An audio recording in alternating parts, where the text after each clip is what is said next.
গতকাল একটি ভিডিও করেছিলাম, যে ভিডিওতে বলেছিলাম মুর্শিদাবাদের নিমতিতা স্টেশনের কাছে রেল লাইনে বোমা রাখতে গিয়ে ধরা পড়েছিল সাগর দাস এবং সায়ন বা মদন কুন্ডু বা বিশ্বাস কিছু একটা হবে। তো দুজন হিন্দু জঙ্গি ধরা পড়েছিল এবং সেটা নিয়ে যখন সোশ্যাল মিডিয়া তোলপাড়, আমার ভিডিওটা আগের ভিডিওটা প্রায় 5 লাখের উপরে ভিউজ হয়েছে। মানুষ কাতারে কাতারে শেয়ার করছেন, কারণ কোনো গদি মিডিয়া এটা নিয়ে খবর করেনি। যাই হোক, মানুষ সেই জন্য সোশ্যাল মিডিয়ার মাধ্যম করে বিভিন্ন পত্র পত্রিকায় ছোট করে খবর বেরিয়েছে। কিন্তু যে গদি মিডিয়া, রিপাবলিক টিভি, এবিপি আনন্দ, TV9, যারা লাগাতার কোথাও মুসলিম নামধারী কোনো লোককে খুঁজে পেলে, সে মোবাইল দোকানদার হোক, জামা কাপড়ের দোকানে হোক, বা কোনো এজেন্ট হোক, বা সাইবার ক্যাফে হোক, যাকে তাকে পারছে তুলে নিয়ে জঙ্গি ট্যাগ লাগিয়ে NIA এর হাতে তুলে দিচ্ছে। কিন্তু আমাদের রাজ্যের পুলিশ এবং আমাদের রাজ্যের পুলিশ মন্ত্রী তথা মুখ্যমন্ত্রী মমতা ব্যানার্জি এই ঘটনাকে নিয়ে একবারের জন্য তিনি বিবৃতি দেননি। তার বিভিন্ন মুসলিম নেতা মন্ত্রী যারা রয়েছেন তারাও পর্যন্ত এত বড় একটা ঘটনাকে সামনে আসেননি, সেটাকে পর্যন্ত তারা সামনে আনেননি। যে বিজেপি গত কয়েকদিন ধরে তাদের মিডিয়ার মাধ্যমে পশ্চিমবাংলা জঙ্গিদের আতুরঘর, জঙ্গিদের সরকার, মমতা ব্যানার্জি সরকার জঙ্গিদের সরকার এইভাবে কালিমালিপ্ত করছিল, ঠিক সেই মুহূর্তে মুর্শিদাবাদে মুসলিম প্রধান এলাকা, সেখানে রেল লাইনে বোমা রেখে দুজন হিন্দু, তাদেরকে পুলিশ, গ্রামবাসীরা তাদেরকে ধরলো এবং পুলিশ হাতে তুলে দিল। সমস্ত ভিডিও ফুটেজ আগের ভিডিওতে রয়েছে।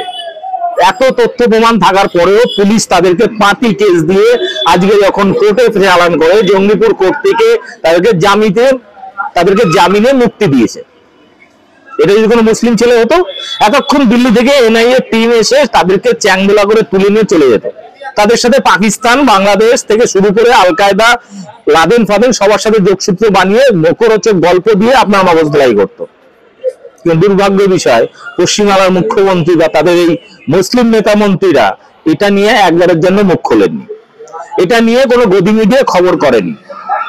ফলে এই ঘটনাটা দিয়ে পরিষ্কার হয়ে গেল যে পুলিশের মধ্যে একটা বড় অংশ RSS এর দালালে পরিণত হয়েছে, যেটা আমরা সুপ্রিম কোর্ট, হাইকোর্ট থেকে লোয়ার কোর্ট, বিভিন্ন কোর্টে আইনজীবী এবং বিচারপতিদের সাম্প্রতিক কাজকর্ম আমরা দেখেছি। তাহলে কি পশ্চিমবাংলার পুলিশকে RSS নিয়ন্ত্রণ করছে? যে মুসলিম নামধারী কোনো ছেলেকে জঙ্গি ট্যাগ লাগানো খুব সহজ, তার সাথে পাকিস্তান, বাংলাদেশ ইত্যাদি যুক্ত করে দিয়ে তার পুরো লাইফ হেল করে দেওয়া, এবং 10 বছর, 15 বছর, 20 বছর পরে কোর্টের সামনে তখন বলবে না এ তো নির্দোষ। এখনো পর্যন্ত 98% কেসে মুসলিমদের সাথে এই ঘটনাগুলো ঘটছে। বাংলাদেশের ইস্যুকে টেনে পশ্চিমবাংলাকে উত্তপ্ত করা, বাংলাদেশে হিন্দু নির্যাতনের ধুয়ে তুলে পশ্চিমবাংলায় মুসলিমদের উপর নির্যাতন করা, এই নিয়ে লাগাতার কিছু কিছু ক্ষেত্রে রাজ্য সরকার বা তৃণমূল কংগ্রেস চিৎকার করলেও এই ঘটনাকে নিয়ে চুপ। পুলিশ বলছে না ওটা বোমা ছিল না, ওটা প্লাস্টিকে মোড়া পাথর ছিল। আমি তর্কের খাতে ধরেও নিতাম এই ঘটনা যদি কোনো মুসলিম ছেলে ধরা পড়তো তাহলে কি হতো?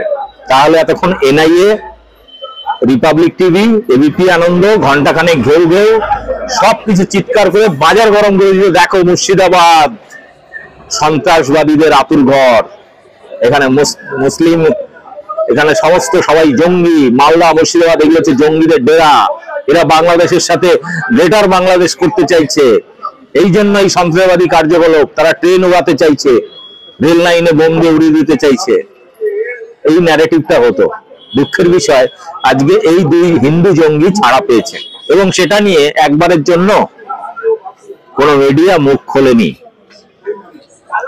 ভিডিওটি সম্পর্কে আপনার মতামত অবশ্যই জানাবেন এবং অবশ্যই আওয়াজ তুলতে হবে, না হলে আগামী দিনে দেখা যাবে যে হিন্দুরা অপকর্ম করে মুসলিমদেরকে ফাঁসানোর চেষ্টা করবে আর তাদেরকে এইভাবে 5টি কেস দিয়ে জামিনে মুক্তি পাবে, আর মুসলিম ছেলে হলে যাবজ্জীবন কারাদণ্ড, চাকরি পিসিং হবে।